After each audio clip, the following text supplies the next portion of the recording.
مائی جندو۔ یہ 5 جون 1992 تھا۔ ٹنڈو بھاول سندھ کے گاؤں میں ایک حاضر سروس میجر ارشد جمیل نے پاک فوج کے دستے کے ساتھ چھاپہ مار کر 9 کسانوں کو گاڑیوں میں بٹھایا اور جام شوروں کے نزدیک دریائے سندھ کے کنارے لے جا کر گولیاں مار کر قتل کر دیا۔ فوج کے ان افسران نے الزام لگایا کہ یہ افراد دہشت گرد تھے اور ان کا تعلق بھارت کے ادارے ریسرچ اینڈ انالیسس ونگ سے تھا۔ لاشیں گاؤں آئیں تو نہ صرف گاؤں بلکہ پورے علاقے میں کوہرام مچ گیا۔ ہر ماں اپنے بیٹے کی لاش پر ماتم کر رہی تھی۔ ان کے بین دل دہلا رہے تھے۔ ان ماؤں میں ایک 72 سال کی بوڑھی عورت مائی جندو بھی تھی۔ اس کے سامنے اس کے 2 بیٹوں بہادر اور منٹھار کے علاوہ داماد حاجی اکرم کی لاش پڑی تھی، مگر وہ خاموش تھی۔ عورتیں اسے بین کرنے پر اکسا رہی تھیں۔ مائی جندو سکتے کے عالم میں بیٹوں اور داماد کے سفید ہو گئے چہرے دیکھے جا رہی تھی۔ ہر شخص کہہ رہا تھا کہ خاموشی سے میتیں دفنا دی جائیں۔ قاتل بہت طاقتور تھے۔ ان غریب ہاریوں کا ایسی طاقت والوں سے کیا مقابلہ؟ مائی جندو کو بار بار رونے کے لیے کہا گیا۔ اس نے وحشت ناک نگاہوں سے میتوں کی طرف دیکھا اور بولی، بس۔ مائی جندو ایک ہی بار روئے گی جب بیٹوں کے قاتل کو پھانسی کے پھندے میں لٹکتا دیکھے گی۔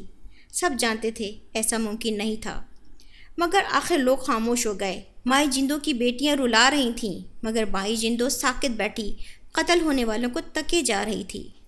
جنازے اٹھے تو مائی جندو نے سر کی چادر کمر سے باندھی، سیدھی کھڑی ہوئی اور لہو ہوتے جگر کے ساتھ بیٹوں کو الوداع کیا۔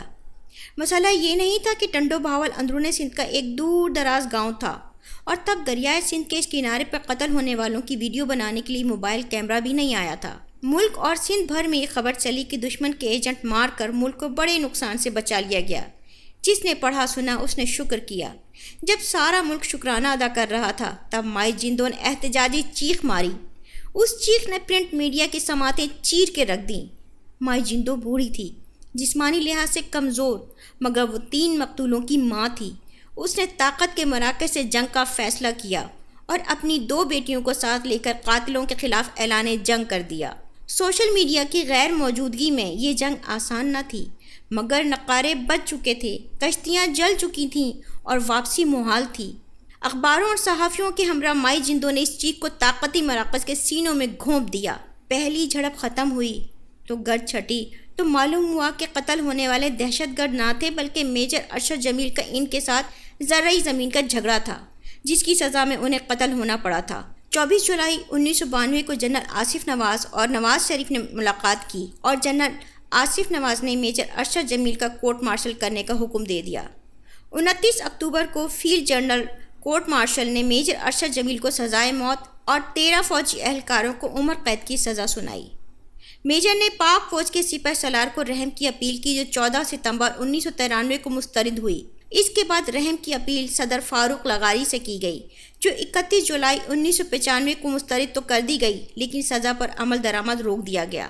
اس کے بعد میجر ارشد جمیل کے بھائی کی اپیل پر سپریم کورٹ کے جج سعید الزمان صدیقی نے حکم امتناع جاری کیا اور سزا روک دی۔ سزائے موت پر عمل نہ ہونے پر 11 ستمبر 1996 کو مائی جندو پھر میدان میں نکلی۔ اس کی 2 بیٹیوں نے حیدرآباد پریس کلب کے سامنے جسموں پر تیل چھڑک کر خود کو آگ لگا لی۔ ان کو نازک حالت میں اسپتال لے جایا گیا، مگر وہ بچ نہ سکیں۔ پورے ملک میں ایک بار پھر کوہرام مچ گیا۔ بالآخر 28 اکتوبر 1996 کو طاقت کی دیواریں مائی جندو کے مسلسل دھکوں کے سامنے ڈھیر ہو گئیں۔ یہ حیدرآباد سینٹر جیل تھی جب مائی جندو کو پھانسی گھاٹ پر لایا گیا۔ سامنے تختہ دار پہ اس کے گاؤں کے 9 بیٹوں کا قاتل میجر ارشد جمیل کھڑا تھا۔ دار کا تختہ کھینچا گیا تو قاتل میجر ارشد جمیل کا جسم دار پر جھول گیا۔